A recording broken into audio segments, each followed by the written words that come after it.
Welcome to the Bookers Alliance podcast, where we hold the pencil and the pencil is power. Coming at you right now is your host, Marky Mark, along with the man, the myth, the legend, Frank Donaldson. Join us as we discuss the ever-changing landscape of professional wrestling. So hang on tight, you jabronis, and enjoy the ride.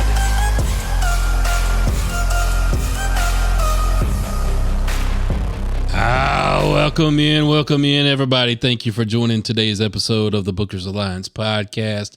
We got a good one for you today. Come on in the house, get yourself some popcorn, pull yourself up a ringside seat, and get ready because we're getting ready because, Frank, we got a sponsor today. Oh, yeah, we're back in the saddle now. You know, we're coming off our WrestleMania hangover, so, you know, we've been drunk with power for the last month or so. We've been in ecstasy on, you know, on just what we got to see on the TV. Now that we done finally sobered up, it's time to get a sponsor back in the house. Yeah, and today's sponsor, Crown Royal Blackberry. All right. Hard to find, hard to catch, but it's on our doorstep. We're getting ready for the summertime, good summertime drink. Everybody's saying it's a good mixer. We're going to taste a little bit here. So we ready? Mm-hmm. Authentic first pour for Marky Mark over there. Cheers, sir.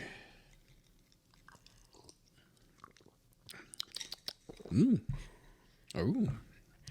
Not cough syrupy now, is it? Smells cough syrup, but the taste, you get the whiskey, the taste, you get the blackberry, you get a little bit of candy, like a very sweet candy. Yep, you let it sit on your tongue for a minute, you can really, you really get all the taste of it. And that's not common for Crown. I mean, like peach and apple, those don't kind of sit separate. They merge, but this sits separate. Yeah, we're gonna find some lemonade or some sweet tea to mix that in. Yeah, we can play around with that. That's a good, like you said, that's a good summer mixer. It looks like. Yeah. Cranberry's on the way. So Crown, you already know the address. Same place you sent this bottle. Send that cranberry when it comes out.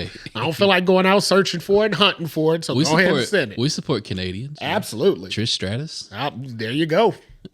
Maurice. Pamela Anderson. Maurice. I mean, those are some of the greatest imports we've ever had in the country. We support Canadians. Absolutely. Thank you very much. All right. So today's episode, what we're going to talk about today is hit or miss. These are some things going on right now.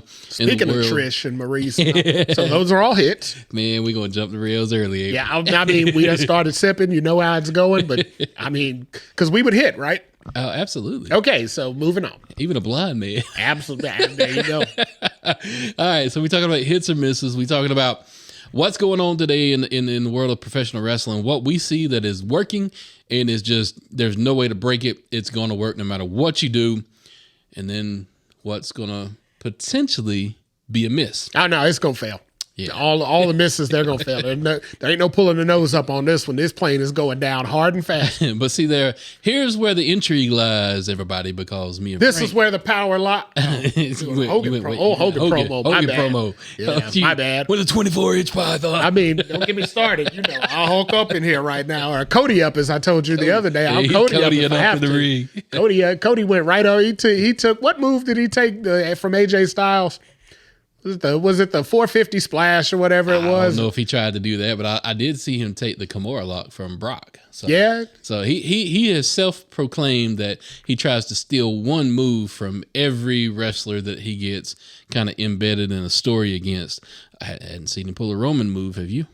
No, I don't think we're going to see that anytime soon. Yeah, Roman said, you ain't pulling that shit. Yeah, I mean, Jay's already stealing his spear, so he's like, well, hell. He's like, well, what the hell else? You know, Roman's kind of like Cena. He ain't got but a few moves. Yeah, I mean, right. He did the moves he does them well. But if you take one of them, it's like, well, damn, you know, what the hell's going on here now? But Jay's spear, God, Jay, you need to go back to the splash. Yeah, that spear looks... Go see Bobby Lashley. Absolutely. Go dig up Goldberg. Right, dude. I mean, turn on what is it, Wednesday night? Ain't nobody else watching. So, I mean, it ain't like nobody will know you stole it. So, turn on Wednesday night and watch Coke. I mean, take his spear. Do something, but hell, don't do that no more. He won that match on Raw the other night with that damn spear. And I was like, damn, that don't work. He went in nose first. He damn near tripped. He was going in so deep. I'm like, well, if you didn't know what was coming, your ass wasn't watching. So two things that we want to start off the show with, though, before we get into our topic. If you've not watched Monday Night Raw, go watch Ilya Dragunov and Ricochet. Yeah, man. Go watch Sheamus and Gunther. Yeah. Sheamus as white, as lily white as that boy is, he is all red. Lobster red by the end of that match. Pitch red at the end of that match. Ooh, yeah, God. You could see the blood vessels bursting on his ass when he was taking them chops. Man. Gunther chopped him on the back one time. And if you've ever seen the movie Castaway, Tom Hanks' handprint on the volleyball Wilson, he had a Wilson on his back. It was that bad. They weren't pulling no shots. And yeah, like you said, with Sheamus taking those blows, my goodness, he really accentuates the realness of when you say, "Oh, wrestling ain't real." You proved that last night, because hell, that ain't food coloring on that boy's chest. Hell, that was blood vessels popping. All right, so let's get into our topic. We're gonna start off with the hits. What do we think is working? Again, me and Frank might disagree. So let's talk this out. Let's get all the viewpoints going along. The first one that we got on the list, Drew McIntyre versus CM Punk. Hit. That's a hit. All day. Yeah. ain't nobody disagreeing on that one. No. Both of those guys are on the shelf right now, and they're still the most interesting thing in wrestling going. I mean, at this point, those guys are hot. So also, Monday Night Raw, Drew McIntyre left the scene of Monday Night Raw in a brand new Corvette. CM Punk pulls up in a Z28 Camaro. Old school. 79 Camaro, Z28. And it's like, well, and as you see, one's all about flash and pomp and circumstance, and the other one's more gritty and down to earth. And it's like, hey, they're playing their roles on every angle. As soon as I of course, saw Drew that, just signed that big contract, so I know where that vet came in. Absolutely. That wasn't a secret, right? That was probably what Rock gave him. They had Rock present the little gift or whatever. I'm pretty sure what was in that gift was a set of keys, and Drew's like, yeah, I'm driving that right to Raw. Yeah, as soon as I seen that, I texted old Frank. I said, man, the bow ties are out tonight. Oh, yeah. It was my kind of night last night. It sure was. But as far as the program that they've got going, man, they kicked this thing off the right way. Just their banter back and forth. And when it kicked off, Seth Rollins was kind of in the middle of it, but now that he's on the shelf himself and removed from the picture, it's kind of them two kind of just, it's a banter, and you think that they're like, oh, well, I'm just going to one-up somebody. No, it's getting serious. I mean, this goes all the way back to Survivor Series. This goes all the way back to CM Punk's debut in the company. His reemergence in the company. The night it happened, Seth threw a fit right down at the ring and had to be restrained by the likes of Michael Cole. When Michael Cole's the guy holding you back, that means you ain't that fired up. Yeah, you ain't that fired up. But I mean, Drew was also fired up that night. The word was Drew didn't even shower after his match. He just grabbed his stuff and left. Apparently he was hot, whether it was storyline or whether it was his true feelings. He wasn't happy about it. And I mean, some of the promos he's had since Punk has been back, telling him about how it was back in the day when Punk was around and Punk was doing his Punk thing, and guys like Drew kind of needed that older veteran to help him along the way, tell him what to do. And he said Punk was just, a malcontent. He just didn't care. He wasn't there to help anybody out. And it's like, well, damn, when he went to the other guys, when he went to AEW, rumor was he was there to help everybody out. He was such a positive backstage presence. Drew's like, hey, I didn't have that experience. You were an asshole when you were around with me. So you can see some of that realness coming out of Drew in there. And I mean, we know how Punk gets anytime somebody comes at him on the microphone. He gets real offended right away, no matter who it is, be it Jungle Boy Jack Perry all the way up to Drew McIntyre. He don't take kindly to people talking bad about him. So yeah, and I don't know who told Drew, hey man, feel free to be yourself on social media, but whoever that was, dude, congratulations, because you unlocked a side to Drew McIntyre that we hadn't seen yet. Yep. From the I prayed for this to the shirts that he was selling as far as merch, and then the week before. They were doing the whole run around the arena, and then CM Punk left him an autographed picture up in the skybox, right? Yep. So how about Drew takes and keeps the autographed picture, and then all of a sudden today on social media, you see him burning the autographed picture. Yep. And I'm like, Go ahead, Drew. I like where this is going. When he was burning it, did you hear what was playing in the background, or did you have it on mute? I had it on mute. Trouble. What did I miss? So in the background, he had CM Punk's old intro music This Fire playing. Burns? The Fire Burns. He had that playing while he was burning it up. So as they were singing, this fire burn, then all of a sudden the flame came and lit the picture up. Yes. And I'm like, wow, that's next level. Yep. That's next level. Because like you said, what you saw without even hearing it was epic, right? Because it showed continuation from last week's story. Yep. But that little twist that you put on the end, because it was Punk's old music, the fire burns as he's burning the picture, classic. That's beautiful. That was classic. That's beautiful. So Drew, congratulations. You stepping it up in my eyes. You have stepped up There's another hit that we didn't even. Drew McIntyre on social media. That's a hit. Now Dax Harwood on social media, complete miss. Complete miss. Absolute miss. Right? He needs to deactivate. Him and Tony Khan's Twitter should be deactivated together. Stop. Exactly. They should delete the accounts. I mean, Elon, come on, help us out. Just delete the accounts for their sakes. It's not because, it's not entertaining, because they get into back and forth with people and it gives us a lot of stuff to talk about on the podcast. Yep. But it doesn't do them no favors. So miss. So with what Drew and Punk has got going, Punk is being his normal self. But I will say this, Punk is a lot more, I don't want to say a lot more cryptic, but that may not be the right word, but he's a lot more intriguing with what he has to say these days. Yeah, he's subtle. It's not the voice of the voiceless anymore. Mm-hmm. It's more like, okay, you took shot at me, I'm gonna take a shot at you, but I guarantee the shot I take's bigger than yours. Like, but he's subtle with it. Yeah. He's a silent killer. Like you said, he'll hit you.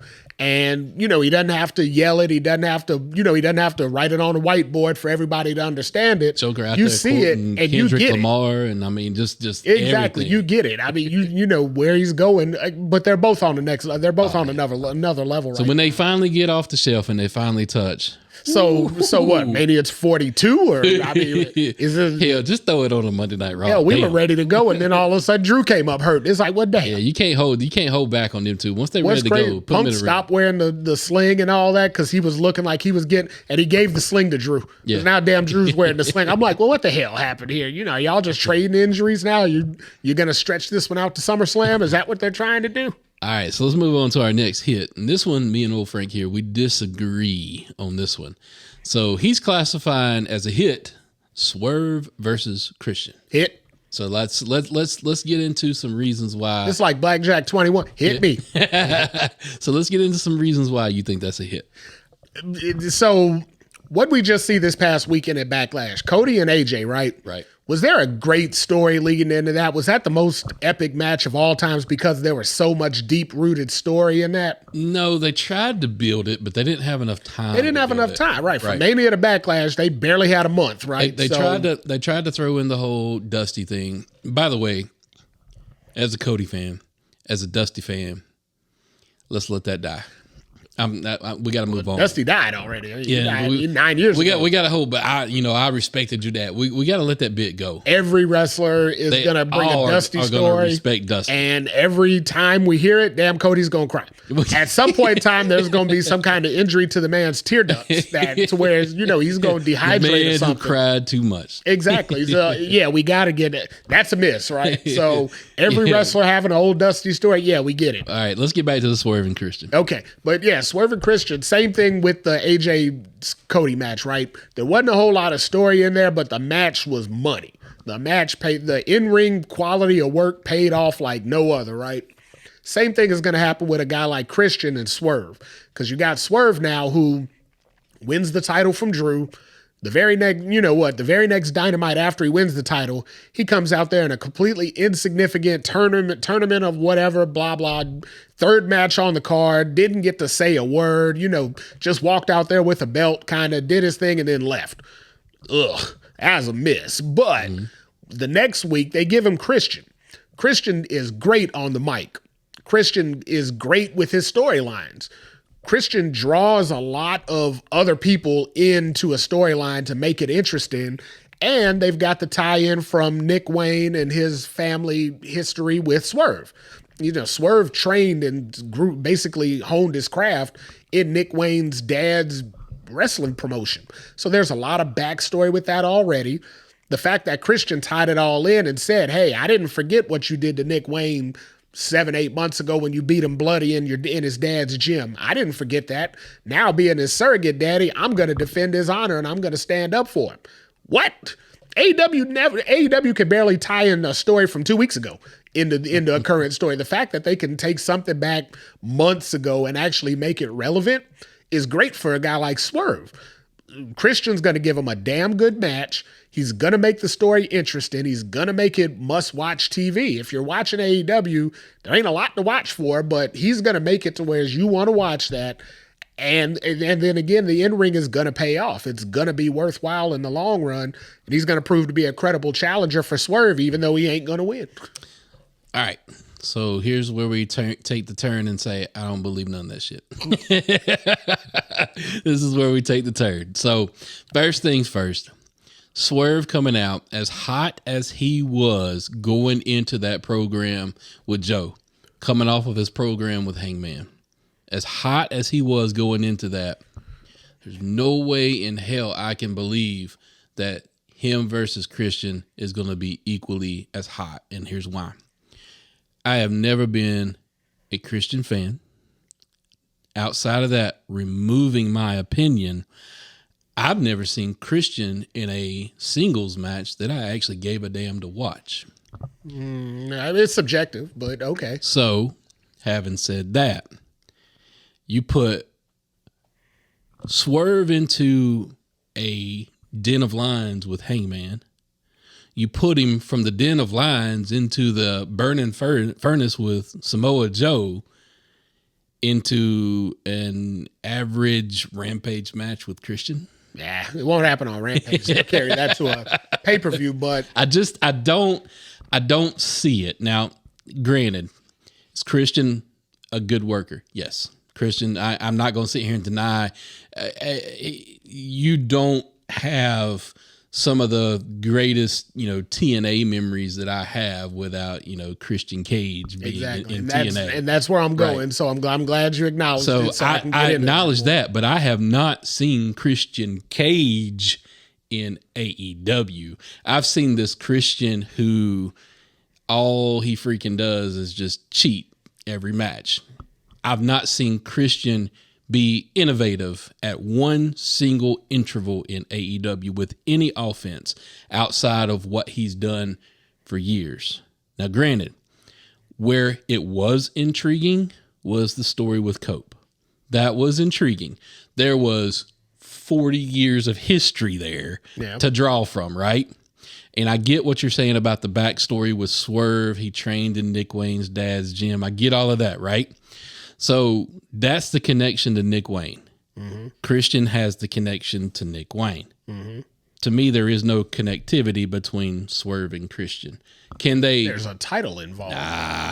Christian just held the TNT title. Believe in your heart of hearts for the main do you believe in your heart of hearts they're going to put that belt on Christian? No, of course not. But did you think they were going to put it on AJ this past week? Could have happened. You did not think it. There was no chance in hell. I feel like Vince McMahon just came back into our lives because all of a sudden I just thought of no chance in hell. There was zero chance that AJ Styles was going to go over Cody Rhodes on Cody's first defense. But let me put that in there though. Cody versus AJ. AJ was a previous world champion in that company. Okay. You can say it all day long, but TNT Championship and the AEW Championship, there's no parallels. Are there not? No, absolutely not. They're both second-tier titles. That's your Intercontinental belt in AEW. Exactly. What in WWF in the history of WWF? What do you have to do to get to the world title? Them days are gone, sir. That's not how AEW federation, works. That's exactly how AEW works. AEW is the land where wins and losses matter, sir. Exactly. So you have to win something to get there. So what? He's lost. Name me your champions from AEW. Name me the winners. Just name me the champions from AEW. What main champions have we had? Chris Jericho was your initial. Right. And that was the very first. So we don't have anything to build off of. Yeah, Kenny Omega. Former tag champ before he was a world champ. But he went on a run. That's not the point. Just Samoa Joe. former Ring of Honor television champ before he was the world champ. Who also abandoned the belt. Right, but he abandoned it to move up to the next level. So I think what we're boiling it down to is the reason why I think it's a miss is because TK is behind the booking. Yeah, so there we go. There's potential for a miss on everything with that. Though. I mean, you could put Roman Reigns over there right now and Cody Rhodes over there right now, and somehow or another he could fumble that ball. I do understand that Cope is the current TNT champion. I guess. But had this feud been between Swerve and Cope, oh hell yeah. I'd say that'd have been a hit. There's no back history there though. Don't matter. So it don't matter for that. I give you a year's worth of back history with Cope with is Swerve. More of a badass than Christian. I gave you a year of back history between Swerve and Christian, and you said nope, don't like it. Don't like it. You said Cope versus Christian, Cope versus Swerve. Zero backstory, zero reasoning to do it. You're like, give me all that. All right, so moving on. All right, let's get on to our next hit. So this one is an interesting one for me. Frank thinks that it's a hit. I'm thinking it could go either way, but I'm going to take the stance of miss just to counterpoint. And this is the new bloodline. The new bloodline with Solo, Sikoa, Tonga, and Tua Tagovailoa. Yeah, there you go. Tua Tagovailoa. Paul Heyman's still in there. I'm going to refer to the new recruits as the Gorillas of Destiny because that's easier to say because that was their tag team. I mean, you could just call them the Bullet Club at this point. Because if Solo wasn't over there, I mean, hell, that's what we'd be looking at right now. You might as well just stick AJ and Finn with them and just call it one. All right, so you're thinking that's a hit. I'm going to counterpoint with the miss. So give me your hit. So for me, it's a hit because, I mean, it's introducing new talent. Apparently guys who have been hot in Japan, they're stars already. They're already looked at as main event level players on a main event level field. And they're New Japan guys that a lot of us over here had never heard of before. There's, 2 million, 3 million people that watch WWE every week. Half of those people ain't never heard of either one of these guys.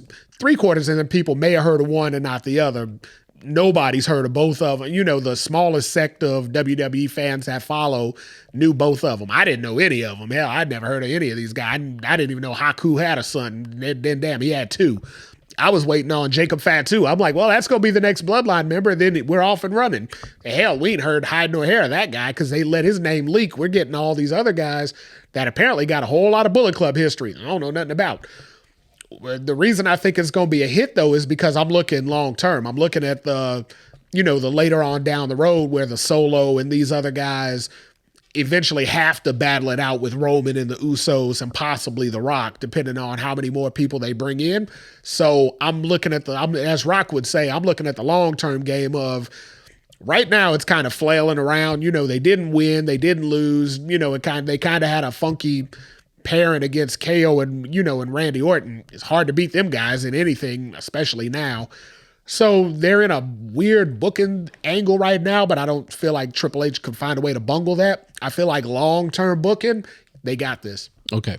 So that's where I'm going to agree with you that it's a hit because I do see a long-term booking idea. Yeah. Whether or not you're going to agree with it or not, but the long-term booking idea that I see, you've got Solo, the new Gorillas of Destiny guys, and The Rock as this iteration of Bloodline. Okay.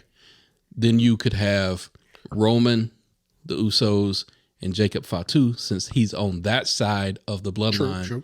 If they could line it up, all schedules would align. Isn't that Solo's brother, though? Isn't he brothers with the Usos? I get tied up I get lost in all that, so you got to help clarify some of that. But I think Fatu is on the cousin of the Usos as well. So okay. But the way that I could see this playing out, if all the schedules align, the stars align, everything comes together, what kind of a crazy of War Games experience would that be?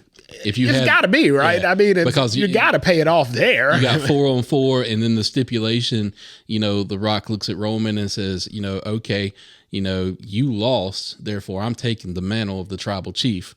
And if you want the mantle back, you got to beat us in War Games, and then I'll give you a match for WrestleMania. So that's the only good way it'll happen, right? And if you stick with what we got now, you would keep Rock and Roman together. But I mean, hell, if Rock and Roman and the Usos wrestle them other bloodline, you might as well just destroy that faction now. Yeah. So there's no point in even bringing them guys in. You save a lot of money and let them contracts go today. So you got to put a guy like either The Rock or Roman on that other side to even make it look good for a match. So let me flip to the miss, though, where I see it's a miss. And it's exactly what you pointed out. You said these are New Japan guys. Mm-hmm. You've said on many occasions, New Japan ain't your cup of tea when it comes to the fighting style. So if it looks like that nonsense we see on AEW, I will shit all over it. So my question, we will have a lot of episodes on me hating every bit of that nonsense. So my question is, are they going to be able to adapt to the WWE style? And are they going to make it? Because I don't know that they will. And I really think in the style that Triple H is trying to push right now, as far as open of an idea as he's trying to be, I really think he could let them play with that strong style type of a match within the WWE where it takes 52 finishers to put those guys down. So I'm glad you brought that up because that's a damn solid counterpoint. Because if they bring that nonsense, if it starts looking like AEW, I'm standing there watching. What do you call it? What's their new Boys? Gorillas of Destiny. If I'm standing there watching them and the Usos standing there looking at each other saying, "Oohs, chop, oh, chop," I'm going to shit my pants and I will turn that nonsense off. I swear for Lord, I will not watch that. I promise. Yeah, so that's where I just don't see WWE doing it because everybody else that's come in has found a way. AJ Styles, Shinsuke, those guys have found a way to adapt to the WWE style one way or another. You know, they kept a lot of their elements in, but they found a way to adapt. I heard something on, I think it was Eric Bischoff's podcast this week. He said something along the lines of, you brought in these guys from New Japan and they're immediately in a main event picture and they look like stars, right? All the potential is there for them to be something big. To whereas AEW brings in Okada, who is the biggest star out of New Japan, and he's running around with a mid-card title right now, looking like a second stringer to the Bucks. It's the Booker, sir. How the hell do you mess that up? It's though? The Booker. You can't mess that up. There's no way. You can't bungle that. I don't care how hard you try, but yet somehow or another you've got Okada, biggest star in Japan. I've never heard of a bigger name in modern wrestling. That's a good miss to put in the miss category there. So it's coming, but we'll get to that. There's a whole segment built around that. But it's just, WWE isn't that hard to adjust to. You just have to wrestle for TV. It has to be appealing to a broader audience, but it has to look good on TV.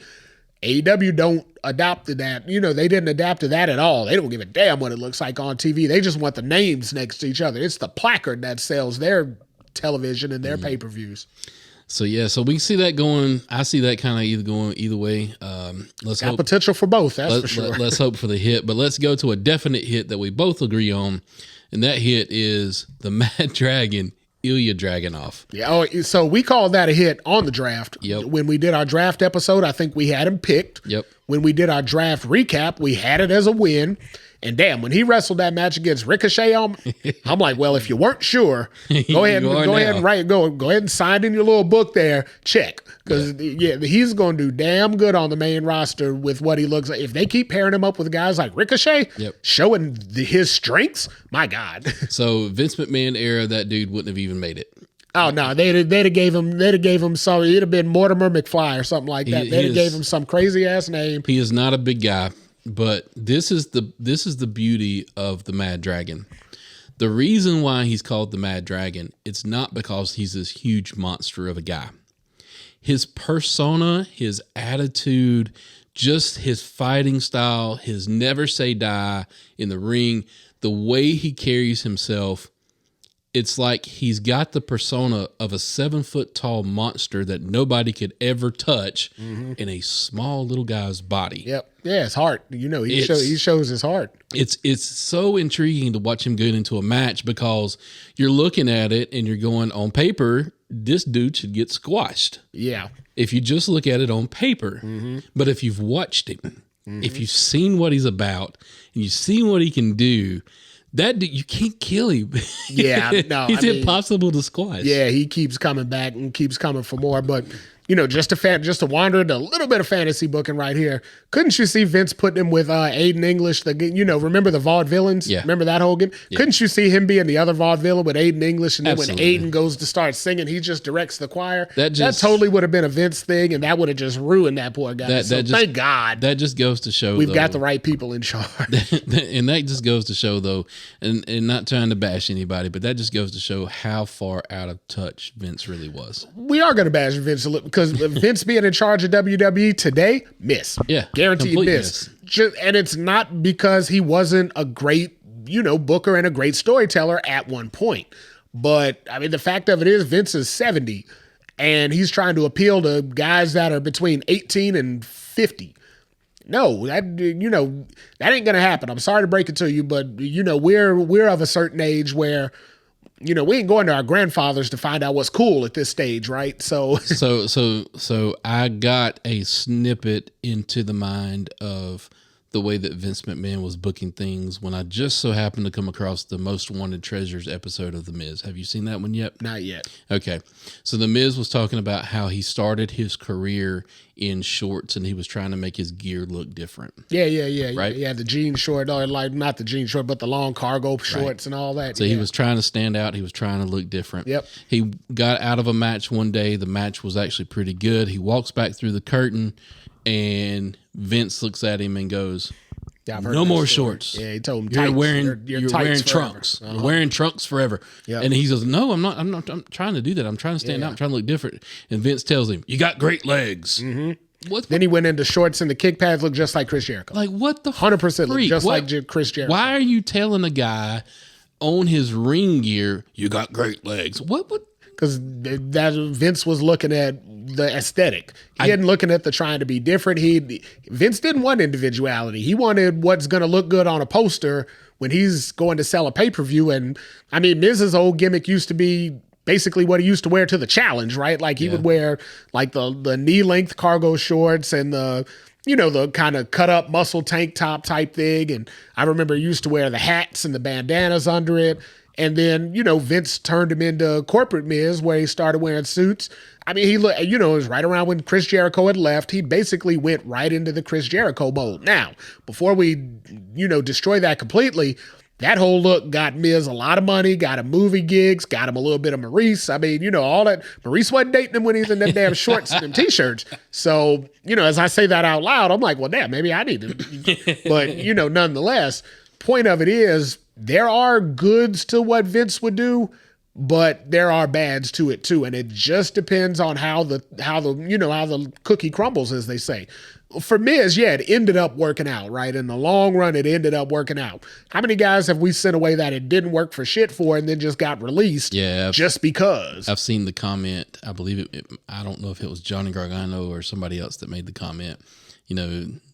There was a lot of lives ruined under that Vince McMahon name. Yeah, I mean, shit. So, I mean... as you say it out loud, hell, Johnny Gargano looks just like Miz right now. I mean, hell, same hairdo, same damn ring style, shit. He looks just like...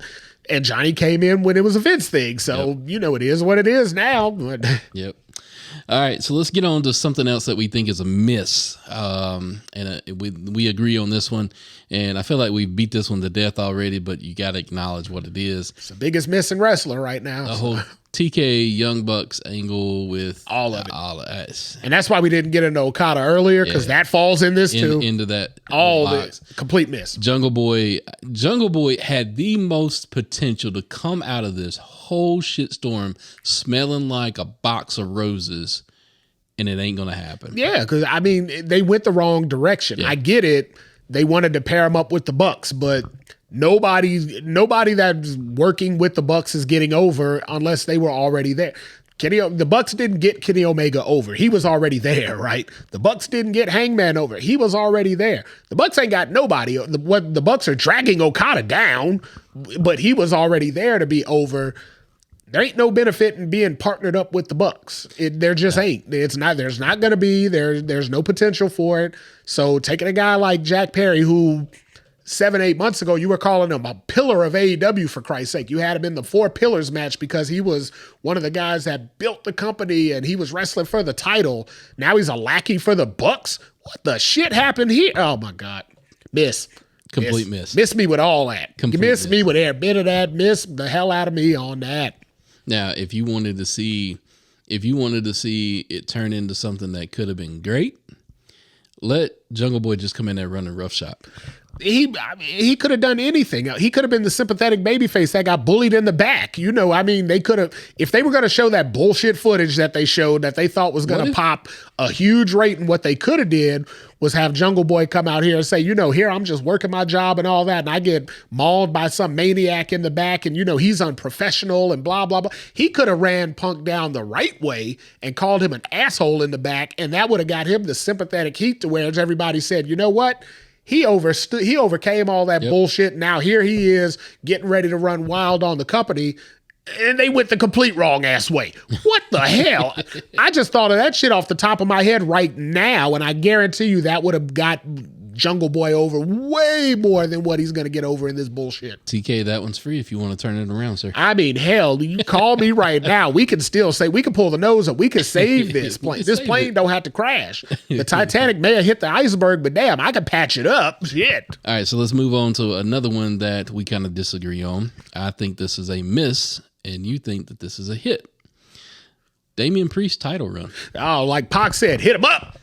No, I think this is a complete bust. It's going to be hit him up. Hit me with all that. Bust. I think for me, with Damian Priest, I don't think there is enough intrigue right there to carry a feud with anybody other than the one person that he fucking stares across the screen from every day, Finn Balor. So if you put Damian versus Finn, you got me. So here's what I'm gonna say, and it kind of ties into the Swerve thing too, and I think is why maybe we disagree on it right now. Give it time. You think? You got to. So this is a Triple H booking style, right? He don't hard press nothing. He don't point nothing out. He ain't gonna give you the direction you're going until, damn it, you're in the car and you're packed. Yep. You don't know what the hell is gonna happen until you get there. So you just got to give it time. There's a feud out there for Damian Priest that's ideal for his title reign. It's out there. Jey Uso ain't it. No, Jey ain't it, because we all know Jey ain't a main event title guy. Yeah, he can wrestle in the main event, but he ain't the main event title guy, right? But he's out there. The problem is kind of what AEW's suffering with right now is Swerve's your champion, but he's kind of your B story. And kind of same thing's happening on Raw right now. Priest is your champion, but he's kind of your B story because you got Punk and Drew who ain't even in the ring, but they're dominating your TV every week. Right. Yeah, they're the most interesting story. So Priest has to find that right opponent. They got to pair him up. They got to give you a good story. They got to give you a good reason. Just going in there and wrestling a match is kind of the same thing that happened with Cody. Kind of the same thing that's happening with WWE right now. They're on that same WrestleMania hangover that we're on. They're riding so high on that WrestleMania that it's hard to level out and get everything going to start building again. You just got to kind of let shit marinate.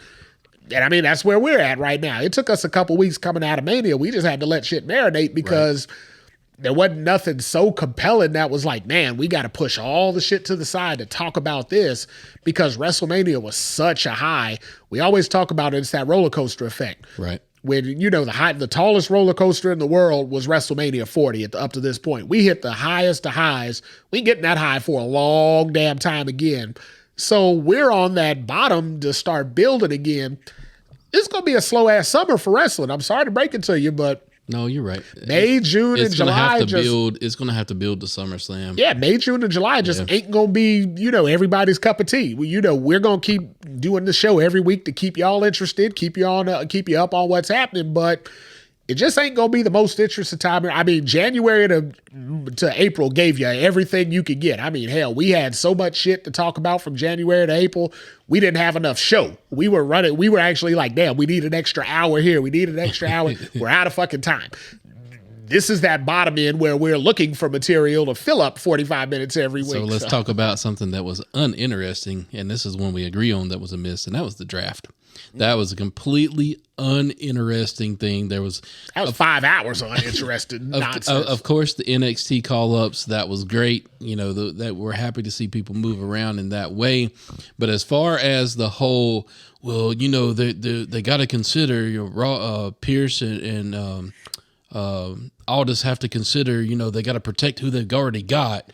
That was they did to a T. If that was what the draft was for, those guys should get A's on their job reviews because they damn sure protected what they got. We got no mix up. That was just a bull crap way to cover that up. It was the fact that for the last 6 months or so, we've seen interbrand wrestling and we've seen guys on the wrong damn show here and there. So the draft is kind of a good way to say, all right, we're going to stop it. Well, of course we're going to stop it because WrestleMania just happened. Fuck, right. We've seen all the good stuff now. Now it's time to start level setting and building stories. So we don't need guys jumping brands and jumping shows and all that. So yeah, I guess if you call it a draft, okay, but considering it happened the same weekend as the NFL draft, where everybody was all excited about stuff happening there. It came right off the heels of the WNBA draft, where everybody was talking about Caitlin Clark going number 1 and all. Then y'all put that out and call it a draft? Well, fuck. That wasn't the weekend to do it. They should have held out till everybody forgot what the draft really looks like. Yep. Moving on to our last one here before we have to wrap up our show. Bayley in her title reign. I'm of the opinion that that's a miss. Yeah, I don't know yet. So I'm not going to call it a miss yet. I'm not going to call Bayley. Even though I was lobbying hard for. I wanted Bayley to win the Rumble. I wanted Bayley to win the match at Mania. Like, I was pulling hard, but it's just, for me, I guess I don't have any patience. And that's what it boils down to, because Bayley had a great story going into WrestleMania, right? The whole destruction of the Damage Control and wonderful story. Well, now Damage Control's on the other show.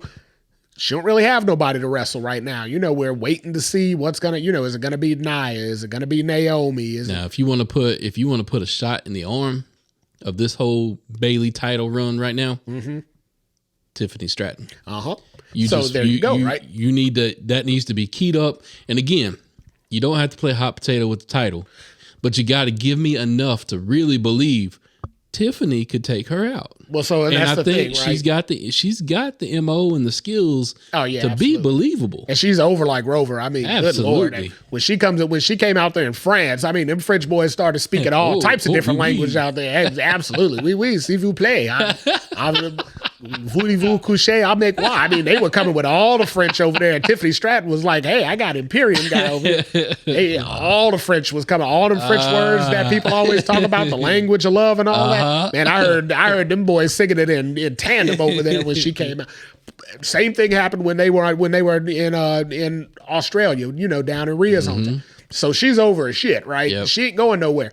But again, that low end of the roller coaster, right? You don't want to put the title on Tiffany right now because Bayley has only defended it once, so it wasn't time for her to lose it already. And B, you kind of want to save that for the going up part. You don't want your up and coming stars to be champion at the bottom of the business. You kind of want them to be on the ascension, right? Not the lull. And unfortunately, we're just in a lull right now. It just kind of is what it is. But come SummerSlam, I think it's gonna be Tiffy time come SummerSlam. Yeah, I don't think they're gonna wait too entirely long to potentially do that. There's been some rumors, some murmurs going around, especially with that women's North American title that's being stirred up in NXT. It's got a lot of conversation going for a potential women's Intercontinental Championship. A lot of conversation going for that, and honestly, I think it's time. I think it's ready for that. And I think Tiffy. So that's a miss. We'll disagree on that one too. Tiffy would be the perfect person to be the first women's Intercontinental. See, she's already main event level though. You don't want to put her in a mid card slot when she's main event level already. That's a good Naomi title if you're going to put it on somebody. That's a good title for her to have. Or maybe when Mercedes realized that she's in a full miss right now. So absolute miss. Oh God, that might be as big as the TK Young Bucks. Could be, but when she realizes she's in a full miss, maybe she'll come back and introduce that title or something like that. But good Lord. All right. What a miss. All right, everybody. This was our episode today. We appreciate you listening. As far as hit or miss, drop us a line on our social media platforms. Tell us what you think. Did we hit? Did we miss? You got a different idea? Let us know. Let us know your thoughts. But with that, we appreciate you guys listening to today's episode, and we bid you adieu. Hit me with your love, miss me with your bullshit. Today's podcast was produced by SBP. You can find our podcast on all major podcast platforms. Also, connect with us on our social media accounts. Search for The Bookers Alliance on Facebook, Instagram, YouTube, and X.